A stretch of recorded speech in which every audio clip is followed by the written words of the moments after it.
na dia kata medenam daily analyst na medenam yeah na medenam o say without fear or favor ya dia chese yan kasa na we na we intine ya ne sada bi twani na pepe na kata yi kata fa to so miensa ho ma fa na Assemblies of God asafo Assemblies of God the mami boss Pentecost asafo okay one Anglican one dia bani wa chimota ho den asase ho asase ho Pentecost one chere se no wo mo asase bi ama ebi wa ya boto ana ja omo de fem Anglican for no so ja musuku bi omu pese omo ye omo ye no ho na omo fa nkwara ne mrem dan se baby ono mo eye school na ye ho ne nya yi papa bia afedi omo tra dan no so check akra na asase no omo hu se amanfo oba ho bia omo se yadia ai na yanyam papa afedi papa ye betra heaven say the other Pentecost for this David Anglican for say e be for everywhere on graph for any day everyone graph for any day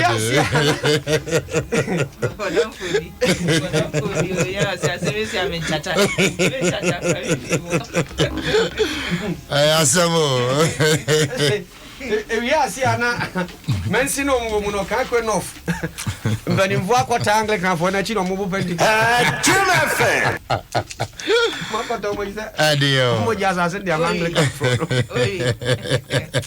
am say do kuni daily graphic e be so akako ya sem kese o mami na so ma bo ya ma na omne so adio se nyamia fa fi ha Sunday we beti agina ayo yanko kuni daily graphics so na enra appointment committee vetting no koso enra ma me ha wakumsen committee no anim no kodu honum no question edikan ya empanifo bisa no nefa etuo ya wo mo kire se woto ye ewo kaso asem no kora de se tese si enimwie ye eda so wo court na empanifo bisa no no enchiremu a wode ba yese no wo ne ho ban na chese wa mo ne ho ban asem betuo nu nyina achiri no o si tuo no a woto ye nde chese wonu no ho wonyaya na nka nsi kura ewo mayi ya manyosem ene ya bakosem emu enu ahwe ne life so de call ya fe na the bonkrata ni so bie asempa obi a wo angla wo fa asem no ya ma me ha wakumsen call committee na nimu no na omu anura wo mo sha ase twero brofo me parliament wo in parliament language wo local language abetumi aka etumi kan ye hia say enchiremu ba because official language ye English e was enchiremu ba e mante ase e ye adwuma ne wo mu no ne atusum yenu brofo a chese say ye de adura ye ho na wo me enra me ni problem I want to bro for kan ye me mo anya research wanya research about ministry no de ne call ministry research ananka kaka ananka what's all ye the basic information about prepare ne ho no because say wo kasem no asem no a wo ka no ene emfa ho ne sani obesi aka no nipa ne hu say no onim ne e wo ka onim information at some of person wo kan nie eno ne nra ene ne handless na mo no I know sir or special aid or research for our team you moboa no eti omo amudi na chi na mo se moboa no mo boa na mo mu ani yi moment me because research ne de enra ma moa no kra ono ankasa so anya research eno ne wom ba mo amode brofo no de woni fa kroso te brofo ate chan ne wo no de baaye wo so tia wo te ne o de baaye make ya shimo ashimo so what languages and what here esa wo kasa ye ono se ne osi kan no me asempa University of Ghana na kohwe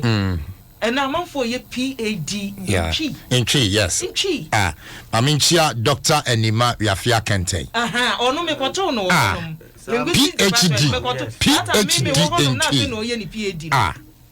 Doctor ni ba me chia ya wan kasa me obi a me hu say wunye serious say wo a wunti local language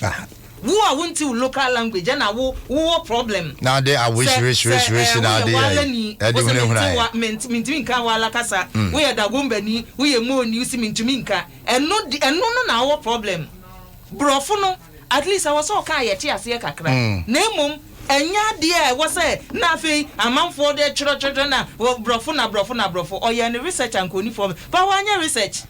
ne ha wo wan no ya me na hine producer amba just so tiatia ya wa ya wie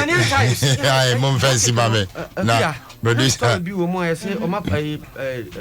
bright appear ne crofo yi o ma ko research child right they are done in morning nkola na mo ya asempa yesim kwada nketu asuku nkwada ena nuboni no na we kwade wo mdadada shisha na say shisha life na baso na I said there abeye life bia obi a shisha no na baby a life man baby a me pon a me nam kofie no me kan hwe ya mintim fa ho bio ase ya baby o baby a me wotra ye law kwan ya wanwu sa ho wudu ho no ma shisha ne ye de esikwan ho o ye de kire sa ha esikwan ho na nkwada ni gu ho enne covid abre mu no we twe na no de amawe we nu we so atwe wudu ho esikwan ho na wo twe na watwi aka